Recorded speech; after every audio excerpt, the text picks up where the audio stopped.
You're listening to The People's Pitch, the official podcast of Minneapolis City Soccer Club, brought to you by FootballStadiumPrints.com. Let's start the show. And as I talked about just a couple minutes ago, as Joe Watt stands over this one, he appears to be the one taking the penalty here. This is a huge confidence booster if you're Duluth. Worst case scenario for City right here. And it stopped! Yes! And it stopped! Totally Matt redeems himself. Matt Elder redeeming himself. Oliver with the right foot. The shot of the goal! Oliver! Justin Oliver will break the scoreless tie. And it is 1-0 Minneapolis City. Is Hutton now on the offense with the left foot. And it is now 2-0 Minneapolis City. Good finish. Nick Hutton taking his quick victory lap. Welcome to the home of soccer across the physical and virtual worlds. This is the People's Pitch Podcast, the official podcast of your Minneapolis City SC. I am your host, Nate, and with me as always is John Bisworm, the John Bisworm. Yes, the John Bisworm. It's that time of year again, John. The prep for the season is underway. You got the eCup about to fire off. The futures season has begun.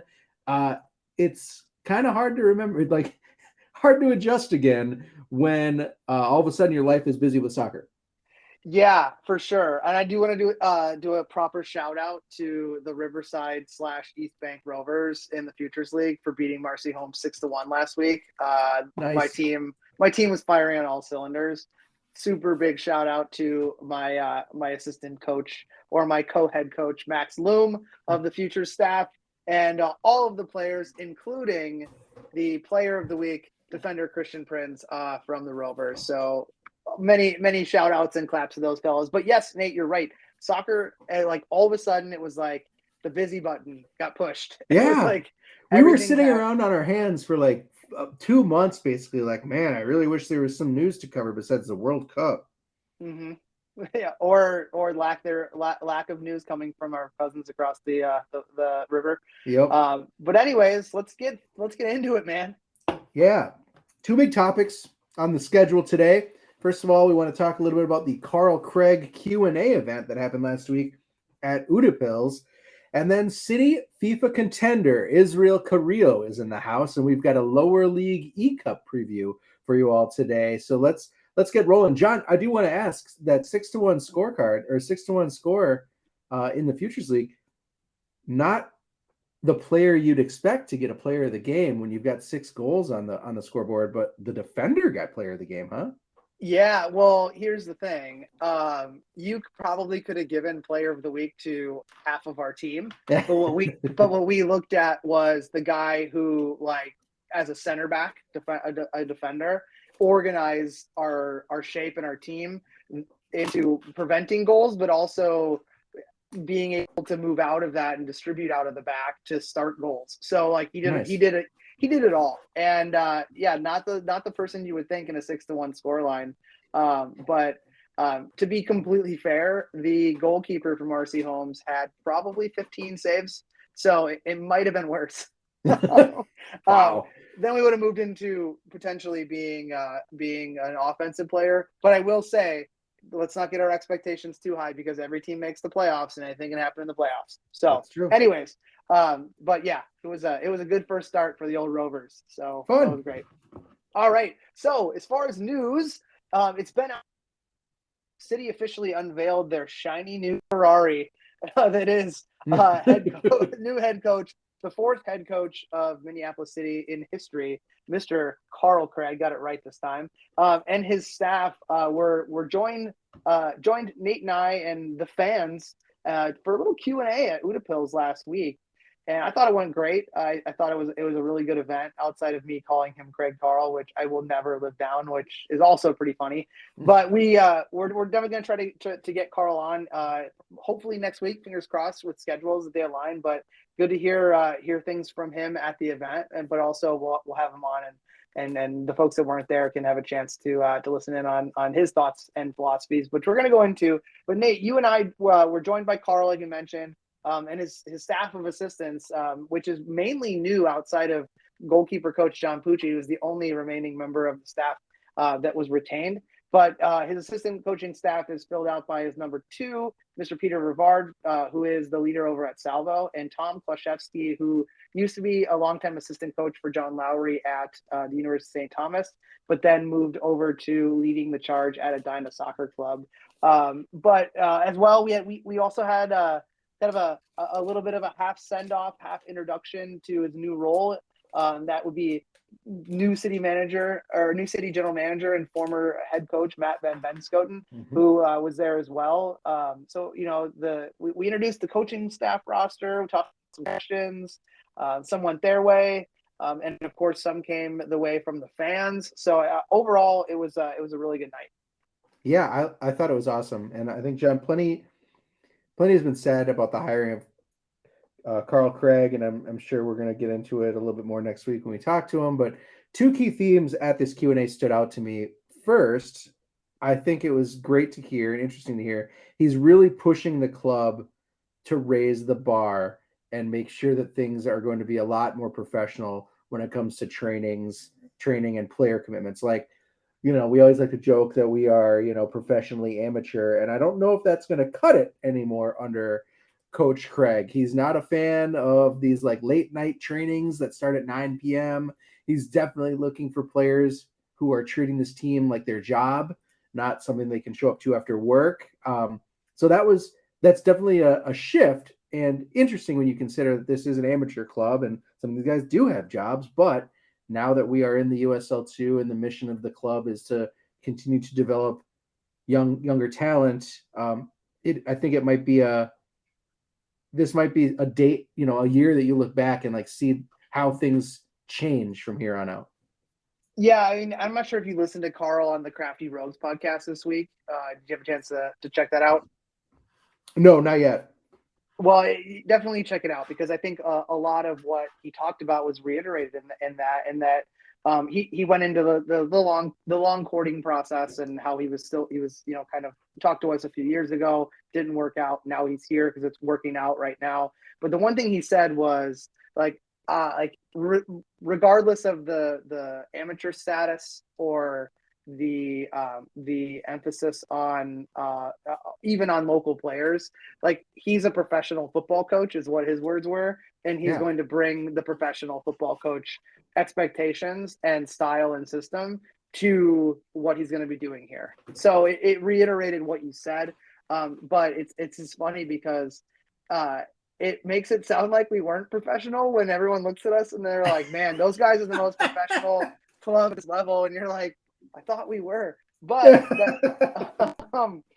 he's going to bring his own spin, and I mean, no disrespect to the crew that built the club underneath him for the last few years, but yeah, that is what he is, and that's what a lot of people are excited for, and he has the background and the reputation that things are done a certain way at that level, and why would he ever change that if he's even going down into a lower level? So I think is great for the players, considering a lot of them are harboring dreams of elevating their game and making it to the next level. So why not? Hopefully they're going to welcome that kind of an environment, right? Like, this is the tried and true methods of a coach who has coached at a high level. Well, and I think there's going to be a lot of guys who need to really look at their priorities. And like Carl said during the Q&A, like, just because it doesn't work out for you within what he's trying to bring does not mean that that you are not good enough or you're not on your pathway. He has a style and a system, and you may not fit that, and that's okay. But the expectations are, this is what we're doing, and if you fit into it, you're along for the ride, and if you don't, good luck, and we'll move on to the next man up. Yeah. The second thing I thought that was interesting was, he's got such a great appreciation, it sounded like, for the fan contribution. I think he recognized a number of our supporters, even from his National Sports Center days, right? They were involved in the dark clouds, and that relationship was probably a lot closer than it is at the MNUFC level. I mean, definitely a lot closer than it is at the MNUFC level. So he's thinking back to his old days at the NSC, and he's challenging our supporters to really set the tone for the games to help the boys come out of the gate strong. I think he told this story about drumming, right? Where he was like, when they're coming out and the game starts, you hear this beat and it's, real slow. And he's like, that's great. I'm glad you're in. I'm glad that's something you're doing, but like, start faster. Let's go. Like start at 10. If the supporters can start at 10, then the players are going to start at 10. And that's kind of the environment that he's hoping to see at the Nelly. And that's really good to see. Like, I think, especially probably for a few of our oldest supporters who have overlap from those Blaine days, like it was good to see that they were on hand, and hopefully to get the message and to see that, like, hey, we gotta bring it as supporters and as a game day experience just as much as they're going to try to bring it on the field. Yeah, I think so. And I mean, I just go back to when we played against Detroit in the playoffs, and it was like you walked into the atmosphere and there's 3,000 people, like the drums are already going before you even walk on the field, and they're telling you to go fuck yourself, and I'm gonna kill your mother, and like all sorts of things. But like it really set the tone, and what it also set the tone for is it set the tone for the referees also. Like if you're going to be making a decision against Detroit City, you might, and it's a kind of a razor's edge decision, you might lean towards making the decision for the people who aren't going to be who aren't like rabid, so that you get out of that place alive, even though we definitely know that that's not the case. But I completely agree with him.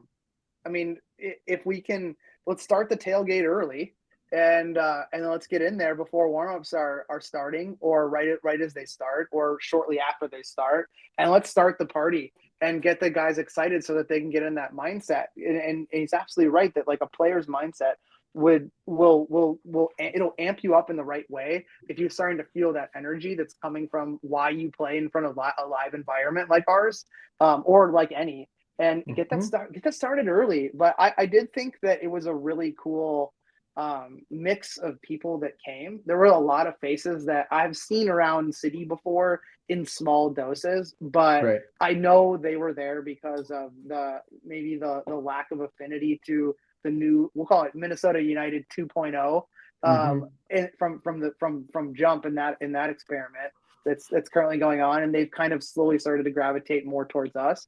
But it was like there were some people who were brand new, and they were only there because of Carl and what they loved about that environment, and that's exciting. So he's already done it once before, so let's just listen to the guy and let's get the fans out there early and often, and let's create that environment that people don't want to play in, but our guys thrive off of it. But we also had a chance to catch up with some supporters after the event and talked about some of the things that they heard that got them excited. So let's take a listen to some of those, Nate. What are your reactions to what you heard tonight? Anything that excites you? How was the event? So my name's Paul, and I've been a member of City for almost the beginning, I believe. I am just super stoked for this coaching staff is bringing their own philosophy to this club. I love the philosophy of the club. They're still about the community. They're still about development, about Minnesota soccer. But they're going to bring a fresh perspective, and that just sends me over the moon, or back to the moon. Oh, I see what he did there. Nice. That's a really good point that you make, Paul, because this is our first opportunity since the beginning when we hired Keith Kicker to be our first coach, that we're bringing in people who were not promoted within, but have the same philosophy and have their own spin on how they want to do things. Right, and with their experience, obviously these guys have brought a lot of experience from a lot of different places to be able to coalesce that into a philosophy that also fits with City is absolutely brilliant. I think we're on the verge of something really big here. I think so too. I have a quick question for Paul. Paul, what's the one question that you didn't get a chance to ask these guys? Well, I was going to ask Coach Carl Craig. Yeah, I mean Craig Carl. Never going to live that down. Still. How he was going to attain the 30 points that is the expectation out of the conference schedule. Which clubs was he going to draw with versus win? All right, so we are here with our supporter Mel. Mel, any reactions to what you heard tonight? Anything that you heard that was especially exciting and excited for the future? For sure. So thanks for having me. Thanks for putting on this event. It's super fun to see a lot of friends that we haven't seen since last season, so that's nice. A couple things that I heard. He's requesting that we drum faster. So I did hear that. Bring the ruckus. Bring a little bit more. Is it okay to say? Oh yeah. Shithousery to the environment and kind of pick up the pace a little bit, show the enthusiasm that then the players on, and he kept calling it a park, not a pitch or field, right? It's adorable. It is. Isn't the park where you guys start? I know. And then you come over to the pitch? It feels like the swing set. Is that where we tailgate? I don't know. So that was kind of wild too. Sandbox, yeah. So that was exciting. So that's something we can in fact do. And so if he feels like that's going to contribute to the success, then we feel more like we're a part of it, which is really a great feeling to have. The other part. Go ahead. Mel, were you involved with, or were you a supporter of United back in the NSC days?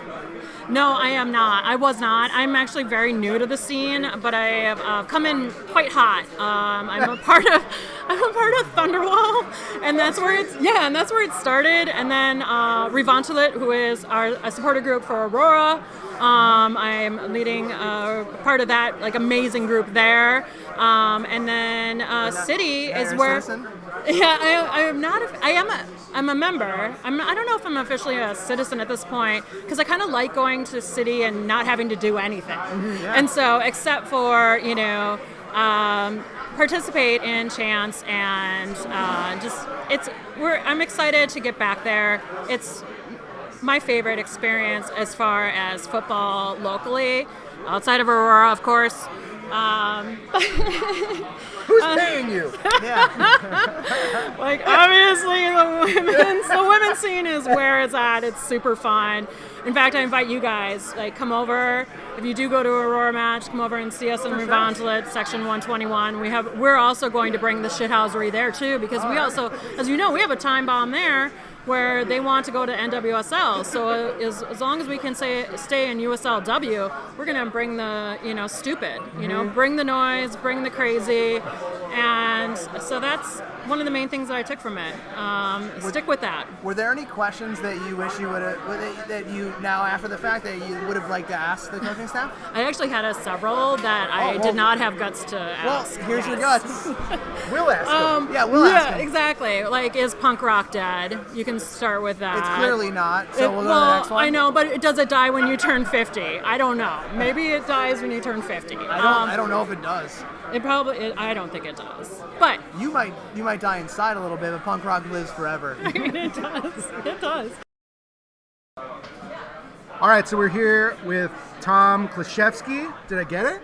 Nailed it. Nice. I got that right, and not Carl. Yeah, you got the Polish right. Yeah. Tom, first public appearance as a Minneapolis City coach. It's pretty sizable event. How did it feel, and what's it like to be in front of the supporters for the first time? Well, I've been a fan of this club for a while. I mentioned in some of my answers that I've coached players at St. Thomas that have been on the roster over the years. So I live very close to Augsburg, so I've come out to games and been witness to what a great fan group it is and what a great community you guys have built already. coming into tonight, I said I wasn't really sure, who comes out to an event like this on a Wednesday night. Is this going to be like 3 or 4 people, and just the passion and the depth of the questions and the involvement that's just so apparent from the fan base here is impressive, and you can see that this club is really onto something. I think there was a great question about just building the excitement, and how do we capture that vibe that we used to have up at NSC all those years of the Thunder and the NSC Stars and the transition to United, and can we bring that to Minneapolis City? And I think Carl hit it on the head that there's an identity here. That everyone feels it. Everyone understands kind of who we are as a club and why this works and why everybody's so passionate about it. And to see the group tonight and to hear their questions, it's just very apparent that everybody truly believes in this club, and it's a great project. I'm thrilled to be a part of it. And you get the bonus for being the only member of the coaching staff who brought his dad. Yes, yeah. My dad lives close by, and like I said, I wasn't sure how many people would be here. I thought, I'll bring one more, and the stats. I like great, great opportunity to have a beer with my dad. So any chance I can do that, I look forward to. So it was, that was a little bonus on the night, but there was no shortage of people here. It was a full house. So it's an impressive group. So as a leader of a youth club, like, what's been the perception that for the members of your youth club of what Minneapolis City was, now is, and then ultimately now that you're a part of it? Yeah, I think we really work like adjacent to Minneapolis City. They come on the field with the Futures program at 9 p.m. right as we finish at Braemar Dome. So yeah, you guys got to move the goals back. Yes, yeah, that's we need to do better at shifting things back into place. But okay. our that's players, why guys like me are there. Right? Our players are very aware of it, because they're like what is this group coming on? Because there's the numbers are massive, and you can playing. Yeah, the music's playing. There's a great vibe to it, and you can see at a glance that it's a great player pool. Our players, as they're packing their stuff up and not putting the goals back in places they're supposed to, they're catching glimpses of it and going like, what is this? And I alluded to it in the panel tonight that the Futures program, it touches into traditional club soccer, pathways in Minnesota, but it operates outside of that also. And so the community of Edina soccer players, they're very insulated. They're working kind of inside of that traditional club soccer pathway. Is also very insulated. Yeah, true. It is. There's no way around that. And so for them to see that and see like, wow, that there's the level is excellent. Our older teams are training in that later time slot, so they're coming off the field, seeing this going, is this a club? Is this a team that we have to play against? Like, who are these guys? Yeah, I don't play against those guys. Yeah, and I've had to explain it to them before. I'm saying, hey, this is another avenue for you guys to pursue. It's and so I think they're starting to be aware of it.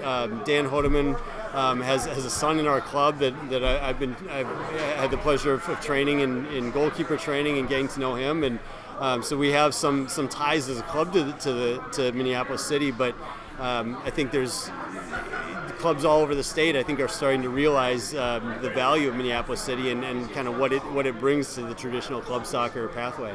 Cool. Thanks, Tom. Yeah. Appreciate it. Thank you, guys. Hey, awesome job tonight. Thanks a lot. Thank you. John, I think it's clear from what we heard at the event and from, what we're hearing, what we heard on Twitter, what you see on social media, when the club announced the Carl Craig signing, there's just a lot of energy in the local soccer community around this signing.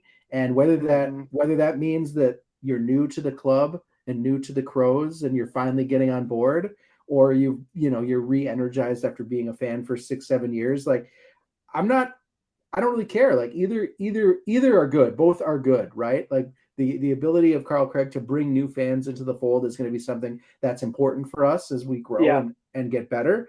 And I think the ability for, hopefully just like is going to happen on the field, like the ability for that influx of fans to allow our supporters to grow and allow our supporters to up their game is going to also be phenomenal for the club. Like, I think just the better the environment, the better the products on the field, the better the that all comes down to, the little things, and Carl has his eye on those.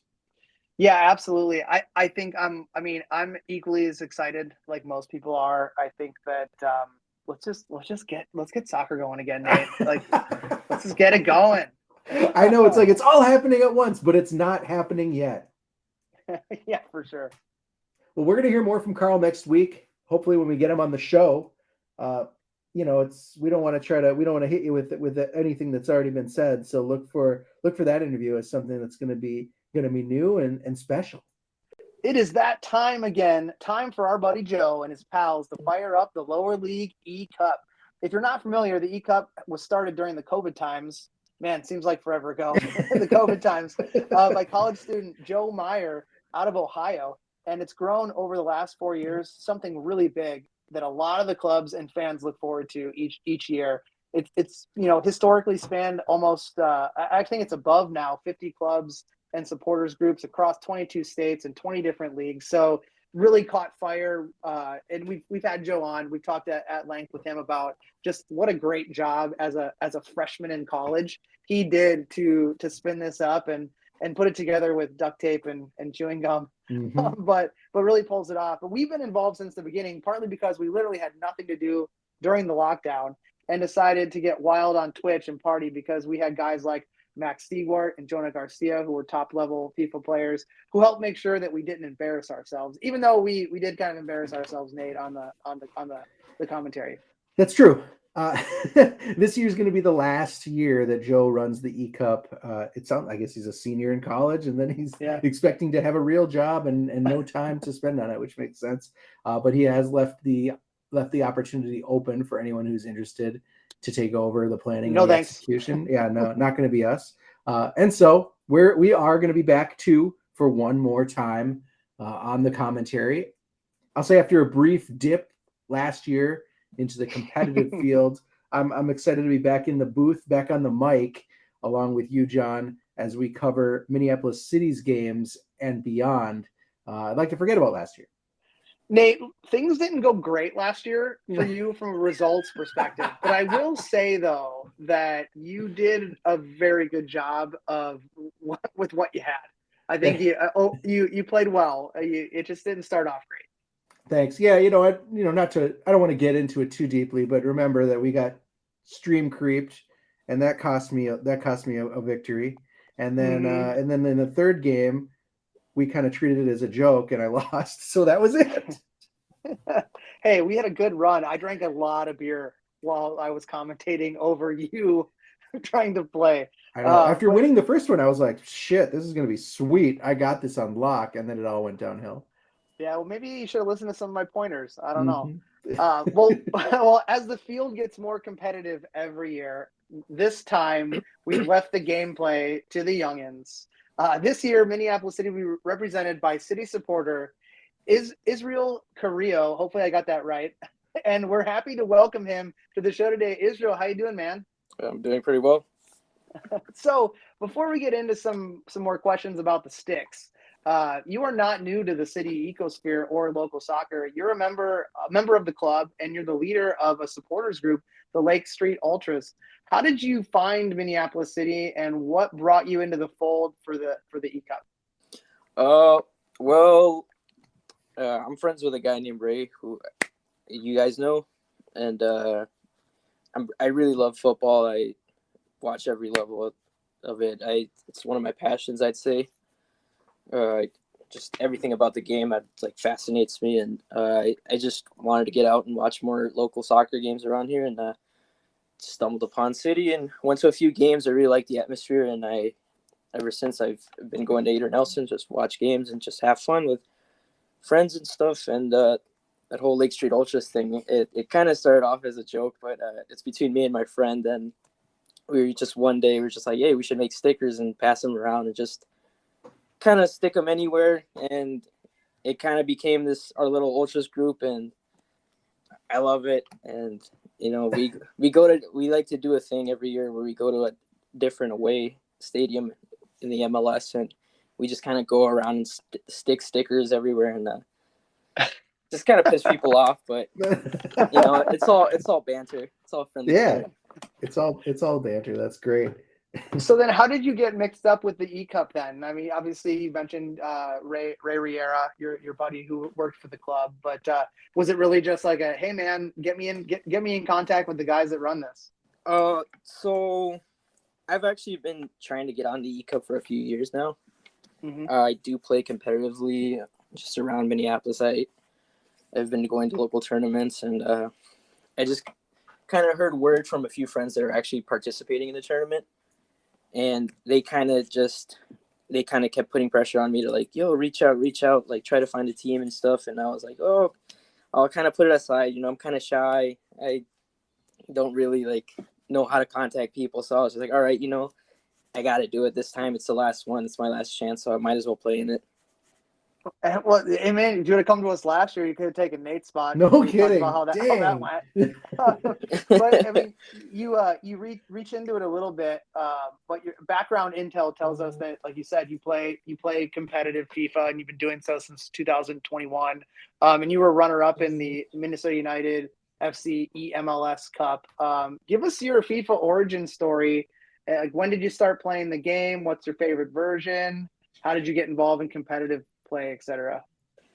I think my first FIFA game was the FIFA 2010 World Cup on the Xbox 360, and that was a good one. I played a lot of it. I got really good at it, and then I just I stopped playing for a bit. I was mainly when I was in middle school growing up. I played a lot of Madden. Like I bought every Madden every year, and then I'd play FIFA here and there, but I think FIFA 17, FIFA 16, I can't remember which one. That was the first time I started playing Ultimate Team, and then I bought my own copy because I kept borrowing it from a friend, but I bought my own copy.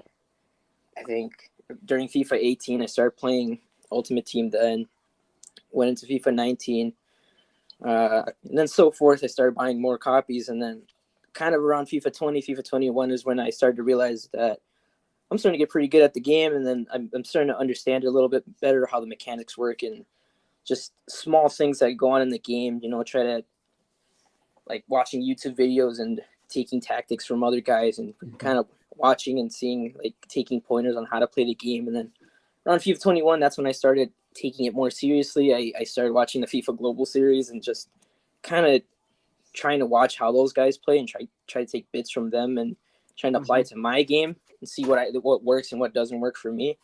And I just kind of created my own little style of play, and just kind of grew from there. And ever since then, I kind of every day get home from work, get home from school, I hop on and grind for a few hours and try to stay as best I can possibly be so I can come into this tournament hot.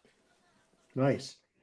We, I'm with you on that. Like there's always things that you could, like when you're watching these videos and they're talking about, making like doing something that triggers a goalkeeper animation, or really getting granular to that level, to like the real mechanics of the game, like how the game operates, not just like, once you can start to adjust your gameplay to kind of game the game, that's when I think people really get good. And that's really hard to put into practice. Like we talked about it already. I infamously flamed out of the tournament in the group stage last year. I'll blame it on stream creep in game 2 and the terrible Minnesota United roster in game 3.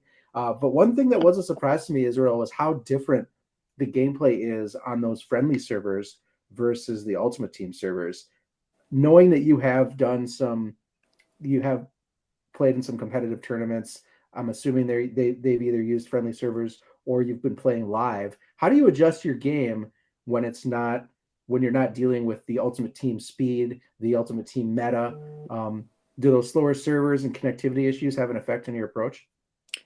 Not really. Most of my tournaments that I've played in are in person, but it is different. It's a different speed of gameplay. Obviously, Ultimate Team, you got guys that have 99 pace and you can do all sorts of crazy stuff, and you kind of don't have that with a base team. So you got to be a little bit more methodical with your gameplay. I'd say, like, kind of slow down. I try to slow down a bit. I like to play possession, so I kind of feel out my opponent first and then see how they set up defensively. And after that, after I figure out how to break them down, that's when I try to open up the game and try to see if I can score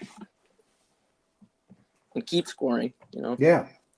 Love goals. That's Love how you. goals. That's how you win. Yeah, it's kind of sort of just like trying to unlock them first, and then once I unlock them, then that's when floodgates open. And Nice. I mean, that was kind of how it went when we were watching, Max and Max Stewart and Jonah Garcia play in year 1, year 2. It really was like once they could get that opening goal 1, goal 2, all of a sudden there were times when it was just like you can't stop them anymore because the game really opens up. The opponent pushes to more aggressive tactics, and there's even more openings behind. So successful approach, at least historically successful. So that's good to hear. yeah, Last year's tournament, man, the winner was out of Valora FC, guy by the name of Yusuf El Sawi. And this year he switched clubs, and he is now playing for Duluth FC. So I guess besides that being just classic Duluth importing a player, what are your thoughts on this bit of news? Is he someone that you've competed against in the past? oh yeah, we've played a few finals together. What's his story? What's his game? Is he as good as advertised? Oh yeah, he's really good. He's I don't know, if you ask him, he's really humble about it. He'll say I'm better, but I honestly think he's really good. It's kind of hard for me to break him down sometimes, but he'll tell you if he catches me on a good day. Both of us can be very unplayable sometimes. Wow. Well, that's good to hear. I hope you're putting aside any sort of friendship that you have, considering we're playing Duluth, and yeah. you're gonna go straight for the jugular. No, I messaged him right when I saw the power rankings. I was like, it's gonna get swept. I told him right away. I saw those power rankings. Yeah, you're not safe. Well, I mean, to add on top of that, I'm sure you're well aware of our Duluth rivalry. Being a club supporter, you do know that we expect nothing less than at least a 6-1 scoreline, like the last time we smacked them in the MPSL North title race at their place. So I hope that's on your vision board. Oh, 6-1 would be a challenge, but I'll try to get that win. Yeah, we'll take the win. We'll take the win. It doesn't have to be 6-1. I just like to drop the 6-1 score line any chance I get. You mentioned it. The eCup released a preseason top 10. He is number 1 on the rankings, and you cracked it. You were sitting at number 10. It's a good example of how small this FIFA community is.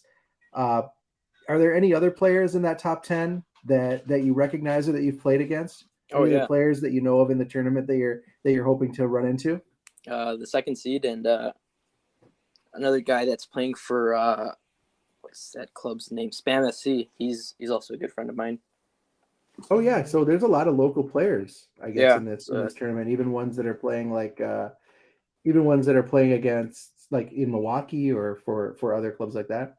Yeah, both of those guys are. Is that because it's cold? It's cold here, and that's the only thing to do for a majority of the year is play FIFA. I guess so. Well, I think you're criminally underrated, to be honest with you, at 10. But it's good to always have someone to look up against that you can take down. Oh yeah, no, I kind of like the seating that they gave me because it just kind of motivates me to keep climbing that ladder and prove myself. Oh yeah, absolutely.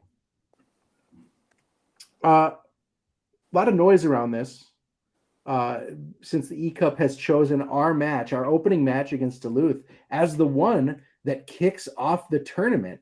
What are you doing? What are you doing to prepare? Are you ready to come out of the gate strong? Yeah, so I've been playing a lot. After school or after work, I put in hours into the game. I kind of chose the clubs I want to use, just kind of fidgeting around with the tactics, feeling out how they play in game, just so I know what I'm getting myself into. And I'm trying to stay as warm as possible, trying to get my fingers loose as possible, so like I don't go in there without playing the game or having taken like a 2-day break and then come back and I'm a little rusty. I want it every day. I come in, I put a few hours in the sticks. Nice. Love to hear that. I love it. love to hear that. So what you talk about like your preparation, but what are your feelings going into the competition for the first time? Yeah, have you watched? Did you watch any of the eCup over the last couple of years? Have you gone back and checked out some of the maybe returning competition at all? No, actually, I think I watched a clip of one game, but that was a while ago. I can't remember who was playing, but I did check it out for a bit. But I'm really excited about it. Looking forward to it. It looks like there's a lot of good competition this year.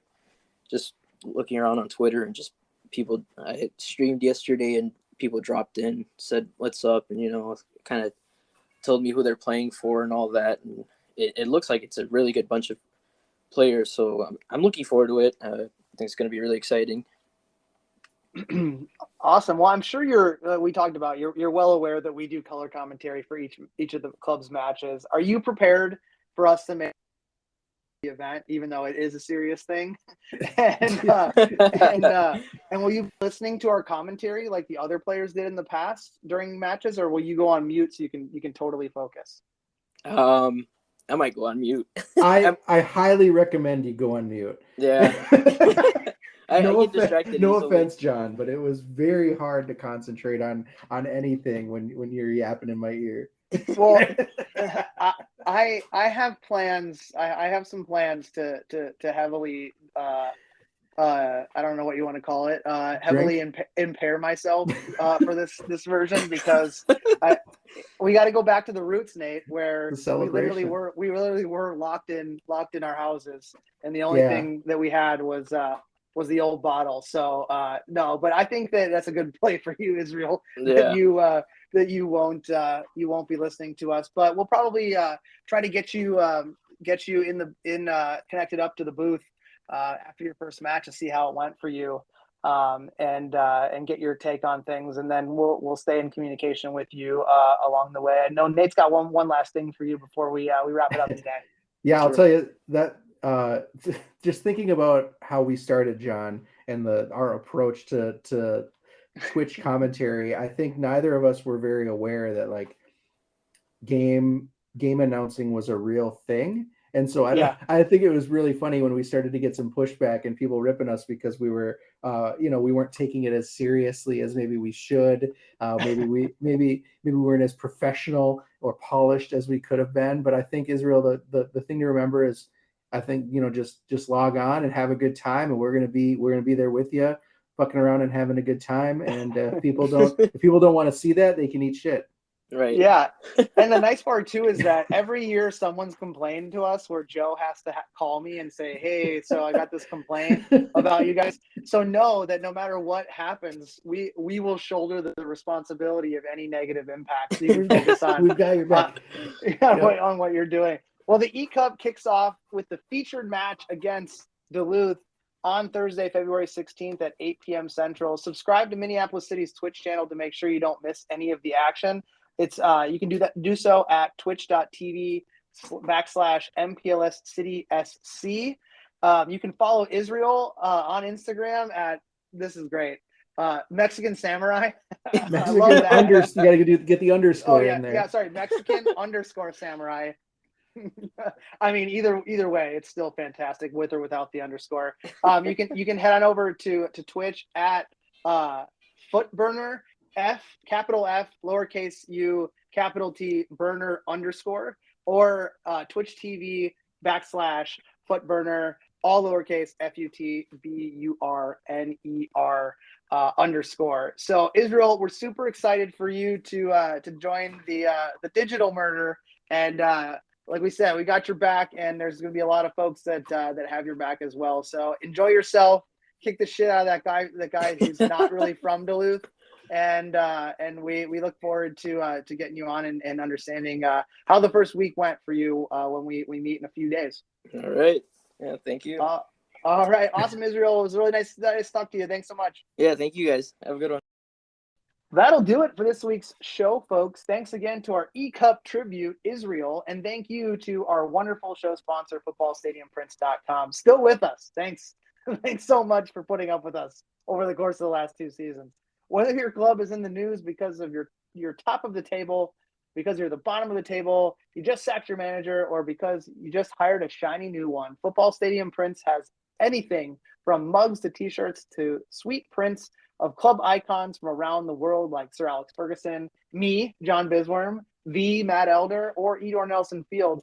Don't forget to use the code CROWS10 for 10% off of everything you purchase. And remember, as always, all orders shipped right here from the United States, so no need for those pesky international shipping charges. 2023 memberships are now available. $89 gets you a ticket to every UPSL and USL2 home game, as well as a voice that helps to shape the club for next year. As a reminder, Minneapolis City is a 501c3, so if you're looking for a tax deductible donation, as those tax forms are starting to add up and drying out your bank account, maybe donate and plan for next year and consider a charitable gift to the club that loves to give back. If you're interested in getting a hold of us, we made it simple. Hit up the club on Twitter at MPLSCitySC, us at the show at The People's Pitch, or via email, mcscpodcast@gmail.com. That is it for this week. I am Nate. That was Israel. I am John. Oh, man, I'm so bad with names. I am John. That was Nate. That was Israel. 2023 looks to be another exciting year in Minneapolis soccer. So buckle up, friends. We'll be back next week with some words from the Q&A with our new manager, Mr. Carl Craig. But until then, you got it.